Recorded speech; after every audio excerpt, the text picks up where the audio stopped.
Assalamualaikum warahmatullahi wabarakatuh. Waalaikumsalam warahmatullahi wabarakatuh. Alhamdulillahilladzi hamdan katsiran thayyiban mubarakan fihi kama yuhibbu rabbuna wa yarda. Asyhadu an la ilaha illallah wahdahu la syarika lah wa asyhadu anna Muhammadan abduhu wa rasuluhu alladzi la nabiyya ba'dahu. Allahumma shalli wa sallim wa barik ala Muhammadin wa ala alihi wa ashabihi wa man tabi'ahum bi ihsan ila yaumil wa yaqulu usikum wa nafsi billahi wa qad faza al-muttaqun. Kalau dalam kitab al-karim a'udzu billahi as-sami'il 'alim minas syaitonir rajim. Ya ayyuhalladzina amanu taqullaha haqqa tuqatih wa la tamutunna illa wa antum muslimun. Alhamdulillah, senantiasa kita bersyukur kepada Allah Subhanahu wa taala yang senantiasa memberikan hidayah serta taufik kepada kita, sehingga pada kesempatan di malam hari ini Allah Subhanahu wa taala memberikan pertolongan kepada kita untuk hadir. Karena sesungguhnya kehadiran kita pada malam hari ini di masjid ini bukan karena kita kuat, bukan karena kita sehat fisik jasmani kita, tetapi sesungguhnya itu adalah karena pertolongan dari Allah Subhanahu wa taala.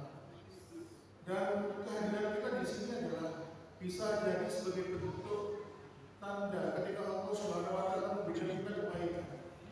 Karena dalam sebuah yang Imam Tirmidzi disebutkan Rasulullah SAW bersabda, "Wa min alamati sunnillah yusmilu bima la yanfa."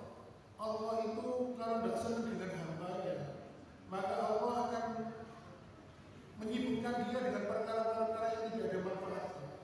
Pemahaman terbaliknya, logika terbalik, kalau Allah itu tidak senang dengan hambanya dan disibukkan hamba tersebut dengan perkara-perkara yang tidak ada manfaatnya, maka sebaliknya Allah kalau senang dengan hamba-hambanya, ridho dengan hamba-hambanya, maka hamba-hamba tersebut akan senantiasa diberikan kesibukan dalam taat, dalam menjalankan ibadah kepada Allah Subhanahu wa taala. Ma'asyiral muslimin wa suratal mu'minin rahimakumullah. Kita sebagai manusia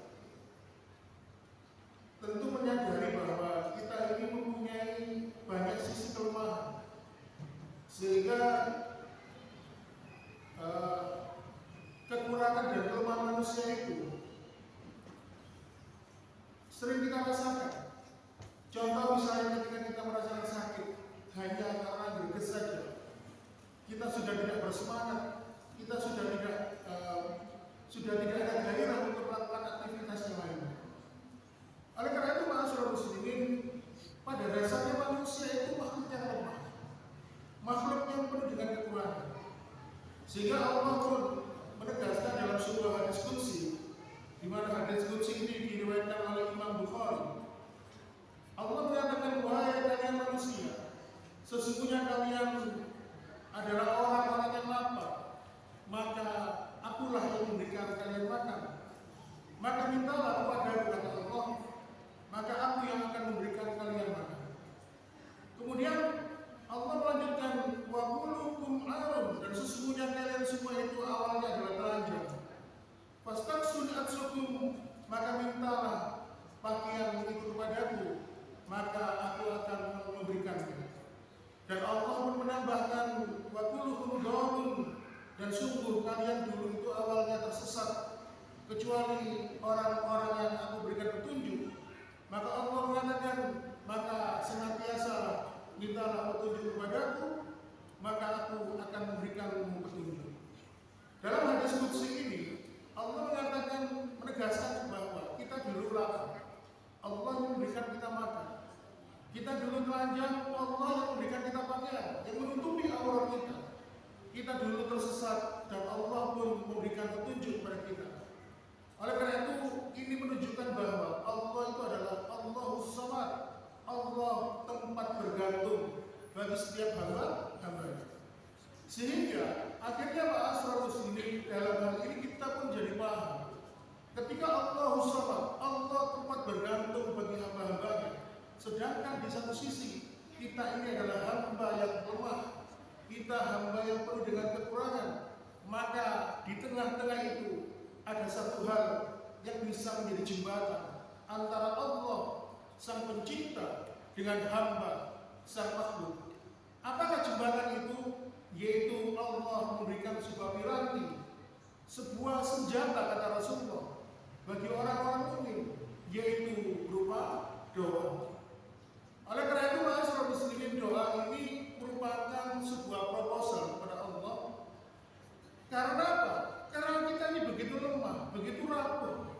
Lalu ketika kita memohon kepada Allah agar Allah memberikan kita kekuatan, maka proposal itu adalah dengan doa. Makanya Rasulullah mengatakan doa itu inti dari ibadah. Oleh karena itu ketika memanjatkan doa di waktu atau tempat yang salah bisa berubah menjadi dosa, sedangkan ketika memanjatkan doa itu di tempat yang benar, misalnya kita hanya berdoa kepada Allah, maka doa itu pun bisa menjadi pahala. Secara garis besar doa itu dibagi dua, doaul masalah dan doaul ibadah. Kalau doaul masalah itu biasanya berkaitan dengan permintaan, kebutuhan kita kepada Allah.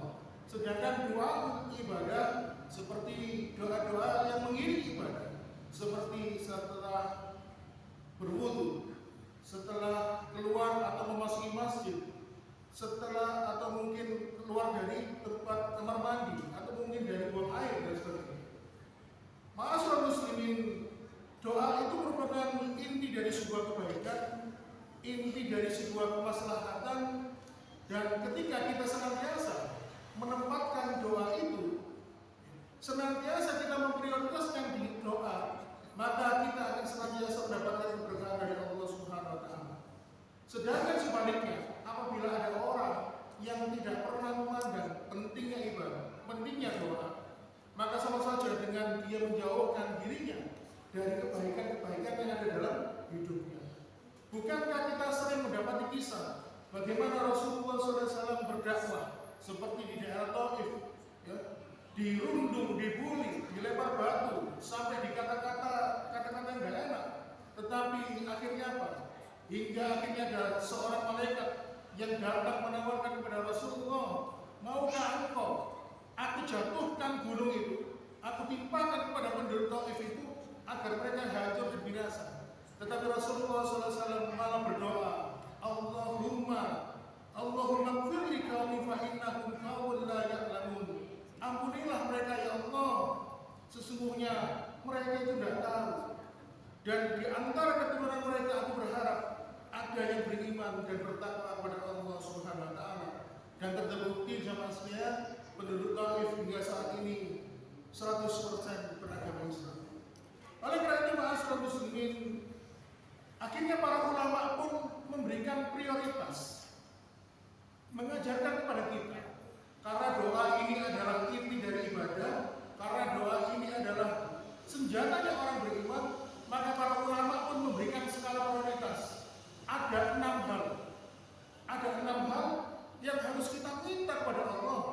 Harus kita berdoa untuk 6 hal ini yang pertama kali kita minta. Sebelum kita minta permintaan lain, sebelum kita minta jodoh, sebelum kita minta rezeki, sebelum kita minta diberikan anak yang soleh, sebelum kita ini minta kepada Allah diberikan hidup yang berkah, para ulama mengajarkan kepada kita ada 6 permintaan doa yang prioritas harus kita minta terlebih dahulu sebelum kita minta kepada Allah tentang permintaan lain. Apakah 6 permintaan itu? Maka mudah-mudahan waktunya cukup. Yang pertama, yang perlu kita minta kepada Allah Subhanahu wa taala, yang pertama adalah senantiasa kita minta kepada Allah surga dan dijauhkan dari neraka. Kenapa kok kita diperintahkan oleh para ulama untuk meminta surga? Perlu diketahui bahwa kita hidup di dunia ini kan untuk berkompetisi. Kita saling berlomba dalam kebaikan. Maka siapapun yang menang dalam perlombaan dunia itu, maka endingnya adalah nanti nanti ada yang dimasukkan ke dalam surga dan ada yang dimasukkan ke dalam neraka. Sehingga bagi orang-orang beriman, orientasi kehidupan mereka dalam kehidupan dunia ini adalah harus meminta memohon kepada surga. Makanya Allah Subhanahu wa taala dalam surat Al-A'raf ayat ke-7, surat ke-7 surat Al-A'raf di ayat yang ke-43, di situ mengutip sebuah perkataan dari seorang hamba. Allah mengutip perkataan seorang hamba. Wa qala alhamdulillahilladzi hadana li hada wa ma kunna linahtadiya laula an hadanallah.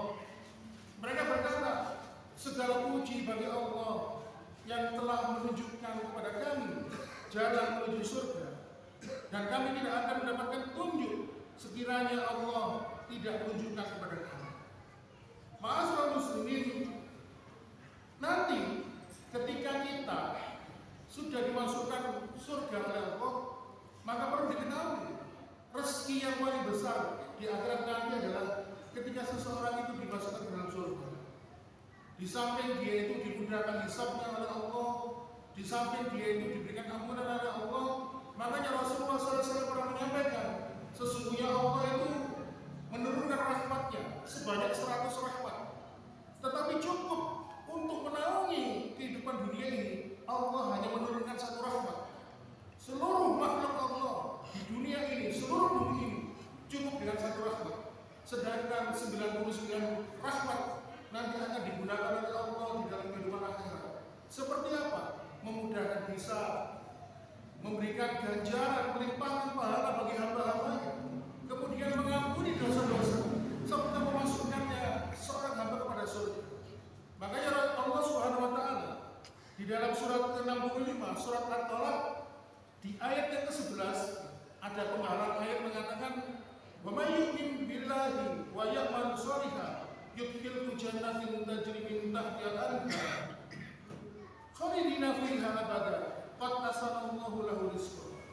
Dan barang siapa yang dalam kehidupan dunia beriman kepada Allah serta mengerjakan kebaikan, niscaya Allah akan memasukkannya ke dalam surga, di mana surga itu mengalir sungai-sungai di bawahnya. Khalidina fiha abada, mereka kekal di dalamnya. Qad asanallahu lahu rizqan, dan sungguh Allah telah memberikan rezeki. Berarti ketika seseorang itu masuk surga, maka sesungguhnya surga yang dia dapatkan itu adalah karena rezeki dari Allah Subhanahu wa taala. Makanya ketika kita masuk surga itu bukan karena keinginan kita. Makanya Rasulullah SAW mengatakan sesungguhnya seseorang masuk surga itu adalah karena rahmat dari Allah Subhanahu wa taala. Bagaimana caranya untuk mendapatkan rahmat dari Allah? Di dalam surah Al-A'raf sekitar ayat 77, insya Allah demikian. Allah mengatakan, Inna rahmatallahi qaribun minal muhsinin, sesungguhnya rahmat Allah sangat dekat sekali kepada orang-orang yang senantiasa melakukan amal kebaikan. Yang jadi pertanyaan itu sering, apakah boleh kita ini beramal soleh, beriman kepada Allah, melakukan ketaatan kepada Allah, melaksanakan perintah-perintah Allah dengan mengharapkan surga? Apakah boleh? Karena ada sebagian kalangan di antara kita mengatakan tidak boleh demikian. Padahal Allah sendiri memerintahkan agar kita ini orientasinya mencari surga. Orientasi hidup kita ini harus mencari surga. Sebagaimana di surat Al-Hadid Allah mengatakan, "Sabbiqu ila magfiratin min rabbikum wa jannatin arduha." Berlomba-lombalah kamu untuk mendapatkan ampunan dari Tuhanmu dan surga yang luasnya seluas langit dan bumi. Surat Al-Hadid ayat 21. Makanya kalau kita melihat ayat di atas menunjukkan bahwa kita itu orientasinya harus mendapatkan surga. Dan memang Allah memerintah. Bahkan Rasulullah SAW pun menyampaikan, kalau kita ini minta kepada Allah surga, maka mintalah surga yang tertinggi. Idza sa'altuhumullah fas'alillah firdausil a'la. Jika engkau minta surga kepada Allah, maka mintalah surga yang paling tinggi. Dan salah satu ciri seorang mukmin yang mencari surga, salah satu cirinya adalah seseorang itu tidak mungkin melewatkan kesempatan sedikit pun setiap peluang yang bisa memasukkannya ke dalam surga. Seperti kata Rasulullah SAW mengatakan, barang siapa yang membaca ayat kursi setiap selesai sholat, maka dengan ayat kursi itu jaraknya dia dengan surga hanya dipisahkan dengan alam kubur. Misalnya, barang siapa yang berzikir la ilaha illallah, Allah mengatakan Allah memudahkan jalan menuju surga. Nah, hal ini kisah Abu Dawud, bahwa Imam Abu Dawud itu seorang ulama hadis, banyak meriwayatkan hadis, banyak mengarang kitab. Ketika beliau ini masih muda, masih nyantri, dikisahkan ketika mau nyari hadis, beliau ini kan naik perahu menyeberangi sungai yang besar. Ketika dia naik perahu itu, dia di pinggir sungai itu mendengar seorang laki-laki yang bersih. Lalu laki-laki yang bersih itu mengucapkan alhamdulillah. Nah, akhirnya apa? Yang mendengar laki-laki yang bersih tadi mengucapkan alhamdulillah hanya Abu Dawud. Sehingga dia meminta kepada nakoda itu tadi yang punya kapal, Pak, minta tolong minggir sebentar, Pak. Minggir sebentar aja. Saya ingin menemui orang itu tadi. Lalu penumpang yang lain sebanyak 6 orang di dalam perahu itu, loh, ada apa? Kenapa perempuan di situ? Kenapa kamu harus turun? Sebentar saja. Apa perlu saya kasih ini? Saya punya uang saku, Pak. Saya punya uang saku 2 dinar. Ini untuk jenengan. Kalau jenengan mau meminggirkan perahu ini, saya mau beri uang 2 dinar ini saya berikan pada jenengan. Akhirnya menepilah. Kemudian setelah menepi, Abu Dawud pun mengucapkan kepada orang yang baru bersih tadi, ya Allah. Lalu orang yang bersih tadi yahdikumullah. Setelah itu naik perahu lagi. Bayangkan. Ketika Abu Dawud sudah demikian, hanya sekedar mawon ke pinggir sungai mengucapkan membalas ucapan alhamdulillah tadi ketika orang itu bersih, dia naik perahu lagi. Seluruh penumpang di perahu itu memandang dia dengan heran, termasuk nakoda. Kamu memberikan uang 2 dirham ini kepada aku hanya untuk ini. Abu Dawud mengatakan iya. Karena apa?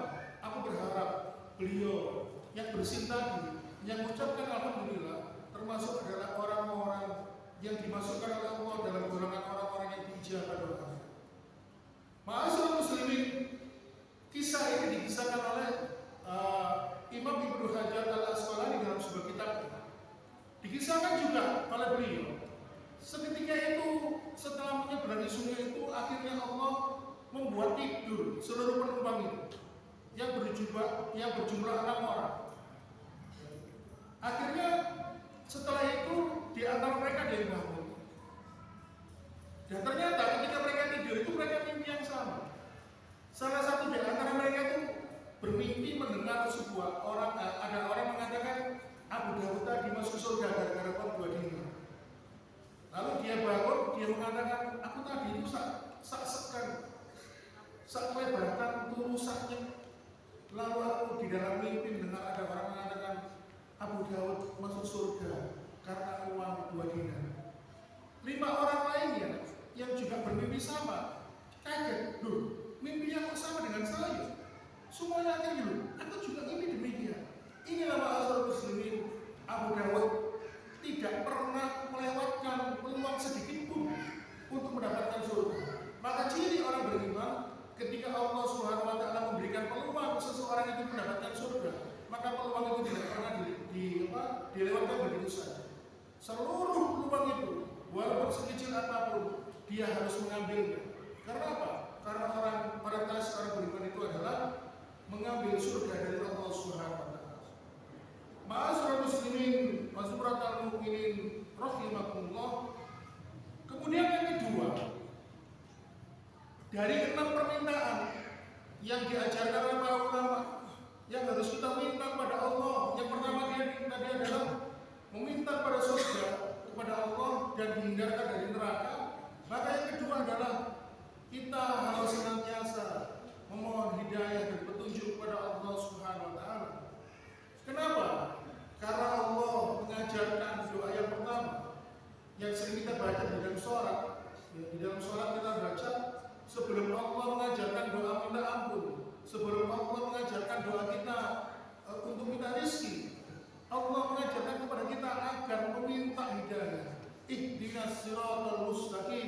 berikanlah kami petunjuk ya Allah berupa jalan yang lurus.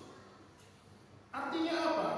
Allah mengajarkan kepada kita, hidayah itu hanya milik Allah. Hidayah itu hak prerogatifnya Allah.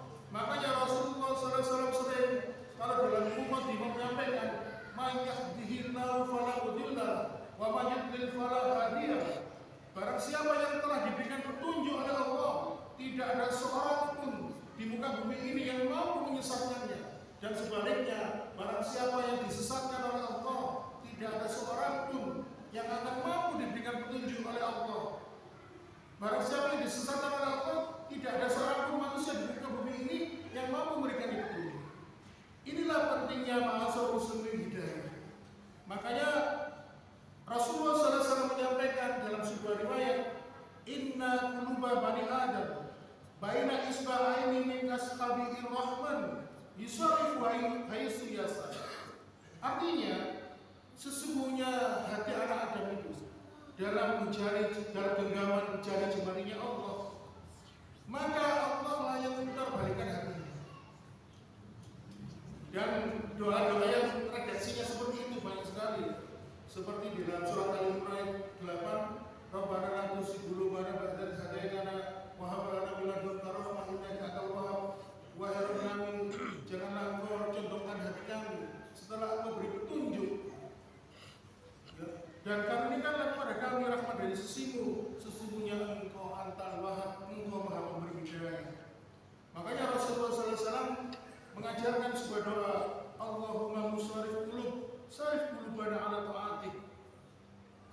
Yang jadi pertanyaan adalah, kenapa para nabi terdahulu, kemudian para sahabat, termasuk orang-orang beriman, dan insya Allah kita yang mengikuti mereka, senantiasa memohon hidayah kepada Allah? Karena jawabannya, kita tidak bisa menjamin nanti ketika kita mati dalam keadaan apa. Dan Allah pun banyak menceritakan kisah-kisah diri umat-umat terdahulu tentang orang-orang yang dulu hidup dalam bertabur keimanan, tetapi mereka mati dalam keadaan murtad. Seperti dalam surat Al-A'raf tentang Bal'am bin Ba'urah, orang kepercayaan yang Musa. Bal'am bin Ba'urah ini mempunyai keistimewaan, setiap doa permintaannya dalam waktu yang kondisi terdesak senantiasa diijabah oleh Allah. Suatu ketika Musa memerintahkan Bal'am bin Ba'urah ini berdakwah kepada Raja Madian, lalu Raja Madian pun memberikan iming-iming berupa dunia kepada Bal'am bin Ba'urah. Akhirnya Bal'am bin Ba'urah pun tergoda, sehingga akhirnya dia mengikuti Raja Madian, berpaling dari ajaran Allah dan Rasulnya sampai akhir kehidupannya. Dia mati dalam keadaan murtad. Kemudian di era sahabat Nabi masih hidup, ada seorang yang bernama Raja Unfuah. Seorang sahabat yang bernama Raja Unfuah ini dibanggakan oleh Abu Bakar As-Siddiq, bahkan dibanggakan pokoknya. Lalu kemudian ketika ada peristiwa seorang nabi palsu yang bernama Musailamah Al-Kadzdzab, lalu Raja Unfuah ini diutus menjadi delegasi sunnah untuk mendakwahkan tauhid kepada Musailamah Al-Kadzdzab. Lalu Musailamah Al-Kadzdzab pun memberikan tawaran dunia kepada dia, sehingga akhirnya apa? Raja Unfuah ini pun tergoda, sehingga akhirnya dia masuk dalam kelompok Musailamah Al-Kadzdzab. Dia kafir. Akhirnya Abu Bakar pun memerintahkan sekelompok pasukan untuk menumpas Musailamah Al-Kadzdzab. Dan yang membunuh Musailamah Al-Kadzdzab adalah Wahsy, seorang budak yang dibebaskan majikannya gara-gara telah membunuh pamannya Nabi bernama Hamzah. Wahsy ini bertekad membunuh Musailamah Al-Kadzdzab, dan salah satu anak buah dari Musailamah Al-Kadzdzab yang terbunuh waktu itu adalah Raja Unfuah, seorang sahabat yang akhirnya dia mati dalam keadaan murtad. Kemudian ada lagi teman letting seangkatan dari Sa'ad bin Abi Waqqas yang bernama Ubaidillah bin Jahsy. Bahkan Ubaidillah bin Jahsy ini pernah ikut hijrah bersama Rasul. Hijrah di Habasyah pertama, Habasyah yang kedua, untuk menyelamatkan agamanya, bayangkan, untuk menyelamatkan agamanya.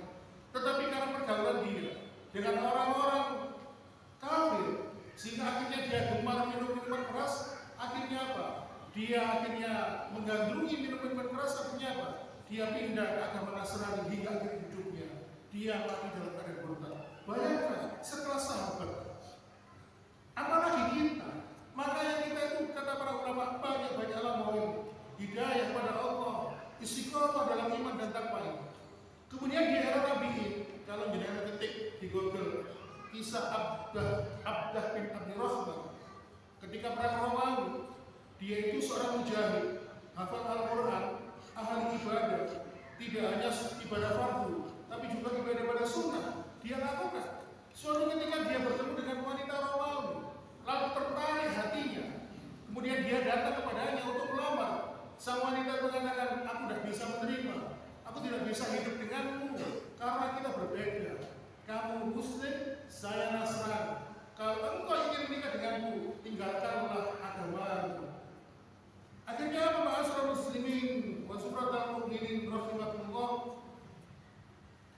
Akhirnya Abdah bin Abdurrahman ini meninggalkan Islam, dia pindah ke agama Nasrani. Para sahabatnya, teman-temannya begitu terpukul melihat ini, sehingga akhirnya apa? Mereka ada apa dengan engkau? Kenapa engkau meninggalkan agama ini? Lalu mengatakan, lalu di manakah Al-Quranmu itu? Lalu Abdah bin Abdurrahman mengatakan, sesungguhnya yang tersisa di dalam benak kepala ini hanyalah surat Al-Hijr ayat 2 dan 3. Seluruh Al-Quranku yang ada dalam isi kepala semuanya sudah hilang. Dan ternyata Allah memberikan gambaran kepada Abdah bin Abdurrahman ini kelak bagaimana dia akan kembali di hadapan Allah, di mana disebutkan bagaimana karakteristik orang itu di dalam surat Al-Hijr ayat 2 dan 3. Coba jangan buka.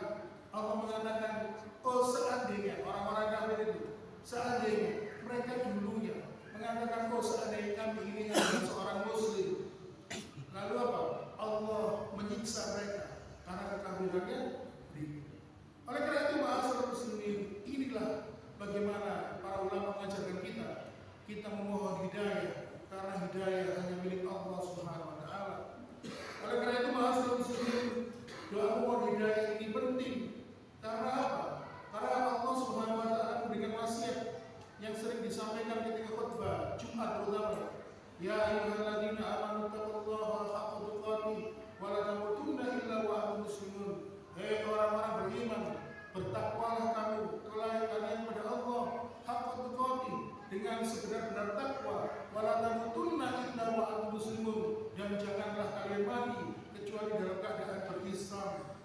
Allah tidak mempermasalahkan bagaimana mati usia remaja bisa, usia dewasa bisa, bahkan mati usia tua dan renta sudah wajar. Mati dengan cara apa? Mungkin kesetrum listrik, atau kecelakaan, atau mati karena sakit. Jalanan penyebab mati, kata Rasulullah, ada 99 sebab kematian. Tetapi kata Allah, kalian boleh mati, tapi kata Allah, illa wa antum muslimun, kecuali kalian mati dalam keadaan berserah diri, dalam keadaan beriman dan bertakwa kepada Allah Subhanahu wa taala. Oleh karena itu, ma'asyiral muslimin, inilah pentingnya hidayah. Makanya apalagi di akhir zaman ini, fitnah akhir zaman adalah banyak orang yang beralih keimanannya. Pagi dia beriman, sorenya dia sudah beralih keyakinannya, berpaling dari Allah Subhanahu wa taala. Dan fenomena ini sudah sering kita lihat dalam kehidupan sekitar kita. Ma'asyiral muslimin wa suratul mu'minin rahimakumullah. Kemudian yang ketiga, kata para ulama, permintaan. Permintaan yang harus kita minta kepada Allah adalah, yang ketiga adalah kita mohon kepada Allah agar Allah Subhanahu wa taala senantiasa mengampuni dosa-dosa kita. Rasulullah itu punya kebiasaan berzikir, Rabbighfirli wa tub alayya innaka antat tawwabur rahim, sebanyak 100 kali. Rasul itu maksud dijaga dari perbuatan dosa dan dijamin bebas dari dosa. Bahkan masih berzikir 100 kali minta ampun kepada Allah Subhanahu wa taala. Sedangkan kita tentu harus lebih sering lagi minta mohon ampun kepada Allah Subhanahu wa taala. Makanya kalau kita melihat seseorang itu mengiringi jenazah, Maka doa yang paling dibutuhkan jenazah atau Rasulullah adalah doakanlah ampunan untuk dia. Makanya Imam Hasan Al-Basri pun mengatakan, penuhilah langit-langit kehidupan dengan banyak memohon ampun di setiap waktu. Kenapa? Karena bisa jadi ketika aku meminta ampun, beristighfar kepada Allah, satu kali ucapan permintaan taubat bisa menghapuskan 1000 perbuatan dosa dan maksiat yang tidak sadar berlaku. Maka apabila kita ini diberikan kesempatan untuk mohon ampun kepada Allah, maka mintalah ampun. Ma'asyiral muslimin wa suratul mu'minin rahimahullah.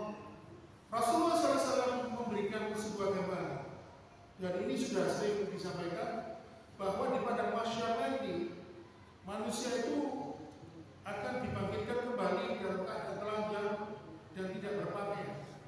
Dan mereka pun posisi matahari didekatkan di atas kepala mereka.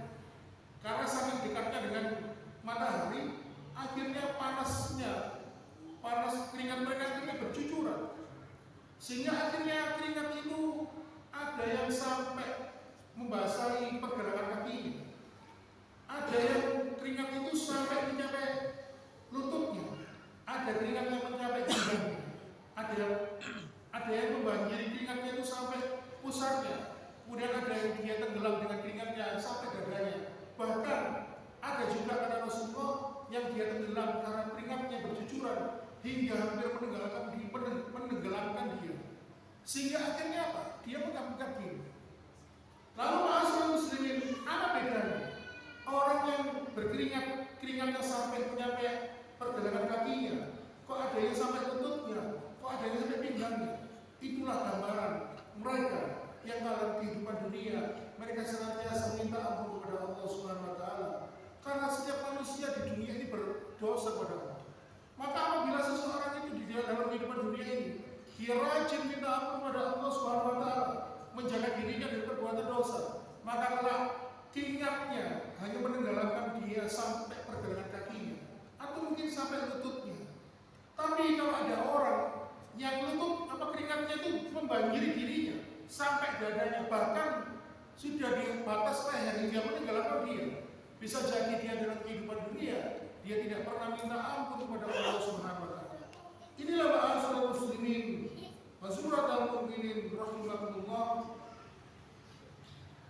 Mari kita senantiasa memohon kepada Allah, minta maaf, minta ampunan dalam setiap kesempatan, baik dari dosa dan kesalahan yang sengaja maupun yang tidak kita sengaja. Ma'asyiral muslimin yang berikutnya, yang keempat, dari 6 doa yang harus kita prioritaskan, kita minta kepada Allah adalah, yang keempat adalah agar kita ini senantiasa meminta kepada Allah diberikan istiqomah. Rasulullah SAW dalam sebuah riwayat Imam Ahmad dan Tirmidzi mengajarkan sebuah doa agar kita ini diberikan istiqomah, ditetapkan hati kita ini hanya untuk kepada agamanya Allah. Ya muqallibal qulub, sabbit qalbi ala dinik. Ma'asyiral muslimin, Rasulullah SAW ketika mendapatkan wahyu surat Hud di ayat yang ke-112, dalam sebuah riwayat disebutkan gara-gara ayat ini akhirnya menyebabkan Rasulullah SAW itu rambutnya berubah.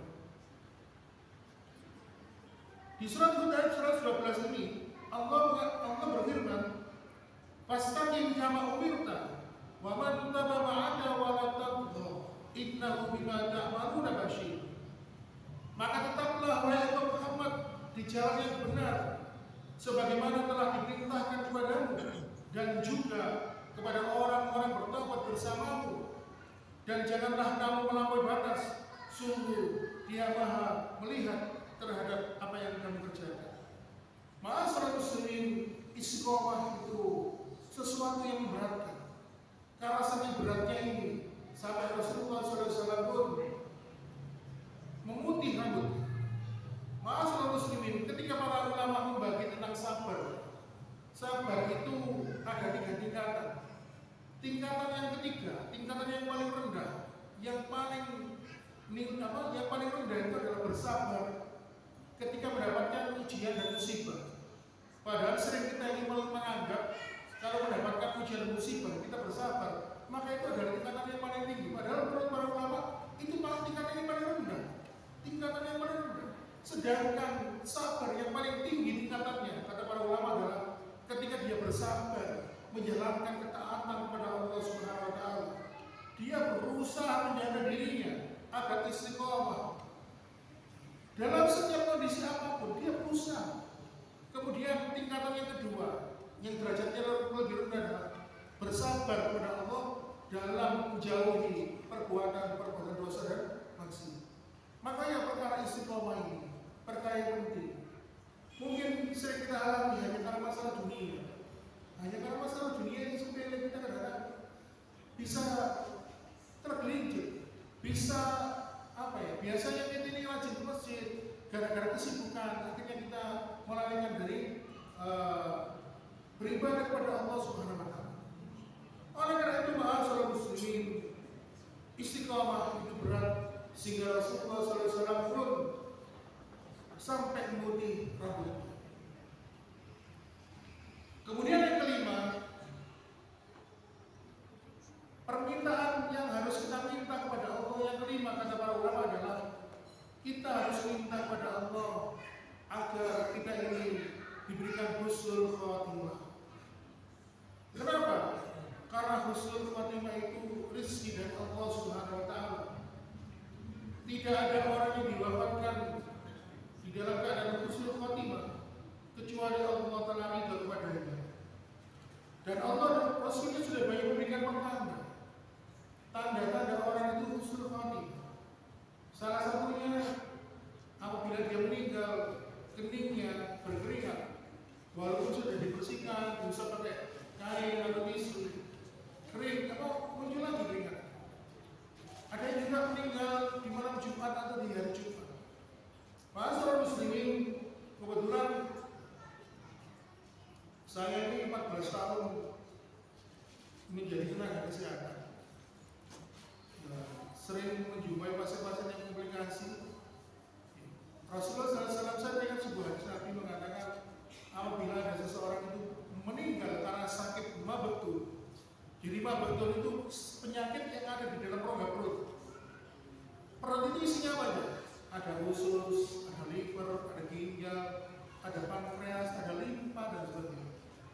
Contoh misalnya seseorang yang karena penyakit liver, sirosis hepatis, orangnya pasti kulitnya itu menghitam, bersisik, dan orang itu kalau kita melihat secara kasat mata atau mungkin bahasa awamnya, pasti orang ini kena azab. Bayangkan. Padahal itu patologis perjalanan penyakitnya. Kadang-kadang kata Rasulullah mengatakan kita itu jangan pernah menilai seseorang tentang akhir kehidupan manusia. Bisa jadi dia dalam pandangan manusia hina, tetapi sesungguhnya dia mendapatkan husnul khatimah. Kata Rasulullah, barang siapa yang meninggal karena penyakit mabetun, yang penyakitnya ada di dalam rongga perutnya, liver itu kan masuk dalam perut. Nah, kebanyakan orang sakit sirosis hepatis, penyakit kanker hati itu kan orangnya menghitam, terus kemudian perutnya membesar, buncit kayak gentong gitu. Maka ketika barang siapa yang meninggal karena penyakit ada di dalam rongga perut, maka dia mendapatkan husnul khatimah. Kemudian termasuk gagal ginjal. Itu sering terjadi kasus kematian karena gagal ginjal. Gagal ginjal itu kemampuan ginjal tidak mampu mengeluarkan racun, sehingga air kencing yang mengandung urea, NH3 atau amonia itu tidak bisa dikeluarkan sehingga masuk kembali ke dalam aliran darah. Sehingga akhirnya apa? Orangnya tidak bisa kencing, Pak. Karena kembali ke aliran darah, sehingga keringatnya baunya mesti gatel, kemudian orangnya sering meracau. Meracau itu ngomongnya kayak melantur dan sebagainya. Kalau tingkat itunya tinggi, ureanya tinggi. Ya kadang-kadang kita itu melihat orang ini pasti kena azab. Dosa apa yang dia lakukan kok sampai bisa begini matinya? Padahal Rasulullah mengatakan barang siapa meninggal karena penyakit mabetun, maka dia mendapatkan husnul khatimah. Kebetulan saya dulu pernah menjadi pasien. Orangnya punya sakit gagal ginjal. Sakit gagal ginjal itu kan kalau meninggal 2 jam itu kan sudah aromanya sudah berubah jasadnya. Nah kebetulan pasiennya ini pulang ke Pekalongan, diantar teman saya pakai ambulan, terus jarak berapa jam itu sudah BAU dalam ambulan. Karena apa itu mereka aware dan itulah contoh. Memang di hadapan manusia kelihatannya itu dihinakan, tetapi justru itu adalah sarana dia mendapatkan kemuliaan dari Allah Subhanahu wa taala. Dan husnul khotimah ini hanya Allah yang tahu, dan Allah yang punya hak prerogatif memberikan husnul khotimah kepada siapapun. Makanya kita ini harus membangun reputasi, karena kita nanti akan diwafatkan sesuai dengan reputasi kita. Kalau misalnya kata Rasulullah, seseorang itu akan meninggal diwafatkan oleh Allah sesuai dengan kebiasaannya. Kalau dia itu reputasinya sebagai orang yang sering berjamaah di masjid, sering melakukan amal ibadah, pasti kata Rasulullah dia meninggalnya pasti 90% dia meninggal dalam keadaan husnul khotimah. Makanya jangan heran ada orang yang meninggal ketika sholat berjamaah, ada yang meninggal ketika memberikan kajian, ada yang meninggal ketika memberikan khutbah Jumat, ada yang meninggal ketika melakukan ibadah haji dan umroh. Makanya reputasi itu penting. Kita bangun reputasi kita di hadapan Allah Subhanahu wa taala. Makanya Rasulullah SAW memberikan perintah kepada kita, kalau kita menjumpai saudara kita ini suka datang ke masjid, melakukan sholat 5 waktu berjamaah, saksikanlah kata Rasulullah, dia adalah hamba yang beriman. Dan reputasi kita yang harus kita bangun di hadapan Allah Subhanahu wa taala adalah sebagai seorang hamba yang beriman dan bertakwa. Kenapa? Karena Allah mengatakan dalam surat Yasin ayat 12, "Inna nahnu nuhyil mauta wa naktubu ma qaddamu wa atharuhum wa kulla syai'in ahsaynahu fi imamin mubin." Allah nanti di akhirat akan menghidupkan kembali orang-orang yang telah mati, lalu ditulis kembali jejak langkah kaki mereka dalam kehidupan dunia ini, lalu dihitung kembali oleh Allah dan diberikan balasan. Inilah ma'asyiral muslimin, pentingnya kita mohon husnul khotimah, karena hanya Allah lah yang mampu memberikan husnul khotimah, dan husnul khotimah ini adalah rezeki sesuai hak prerogatif dari Allah Subhanahu wa taala. Kemudian yang keenam yang harus kita minta kepada Allah, yang kita prioritaskan adalah kita mohon kepada Allah agar terhindar dari segala macam fitnah. Makanya Rasulullah SAW dalam sebuah riwayat Imam Muslim mengajarkan doa, Allahumma inni a'udzubika minal fitani ma dhahara minha wa ma batan. Ya Allah, aku berlindung kepadamu dari segala macam fitnah yang nampak dan tidak nampak. Inilah ma'asyiral muslimin, 6 permintaan yang harus kita minta kepada Allah sebelum kita minta yang lainnya. Yang pertama, minta agar diberikan surga dan dijauhkan dari neraka. Yang kedua, meminta kepada Allah diberikan hidayah. Yang ketiga, meminta kepada Allah agar diampuni segala dosa-dosa kita. Yang keempat, diberikan kekuatan untuk istiqomah. Yang kelima, meminta kepada Allah agar Allah memberikan husnul khotimah dalam akhir kehidupan kita. Dan yang keenam, meminta kepada Allah supaya selamat dari semua macam fitnah. Lalu bagaimana cara berdoanya? Ya kita gabungkan aja. Kita urutkan, mungkin bisa dibolak-balik. Kalau kita sering melihat ada para ustadz yang memimpin doa, sering membaca Allahumma ghfir lil muslimin wal muslimat, atau mungkin doa-doa yang lainnya. Doanya Nabi Adam, Rabbana dzalamna anfusana wa lam taghfir lana, dan seterusnya. Kemudian doa minta hidayah, Allahumma inni as'alukal huda wa tuqa wal afaf wal ghina. Kemudian doa minta surga dan dijauhkan dari neraka, Allahumma inni as'alukal jannah wa a'udzubika minan nar. Atau mungkin Allahumma inni as'alukal ridha wal jannah wa a'udzubika min sakhatika wan nar. Dan kemudian doa minta ampunan. Kemudian doa agar diberikan husnul khotimah yang sering kita doa adalah Allahumma inni as'aluka husnul khotimah wa na'udzubika min su'il khotimah. Dan doa agar kita dihindarkan dari macam fitnah, Allahumma inni a'udzubika minal fitani ma dhahara minha wa ma batan. Setelah kita minta 6 hal tersebut, ketika kita minta kepada Allah 6 hal tersebut, setelah itu baru kita minta baru kita minta rezeki kepada Allah Subhanahu wa taala, baru kita minta akan diberikan putra dan putri yang soleh dan solehah, baru kita minta pada Allah harta, berikan kecukupan dan sebagainya. Jangan kebalik, urusan dunia didahulukan, baru urusan akhirat. Tetapi dahulukanlah urusan-urusan akhirat, kita minta pada Allah Subhanahu wa taala. Demikianlah ma'asyiral muslimin wa subhanal mu'minin rahimakumullah. Karena keterbatasan waktu, maka kita cukupkan pembahasan kita pada malam hari ini. Mudah-mudahan memberikan manfaat. Mohon maaf bila ada kekurangan. Subhanallah wa bihamdika asyhadu an la ilaha illa anta astaghfiruka wa atubu ilaik.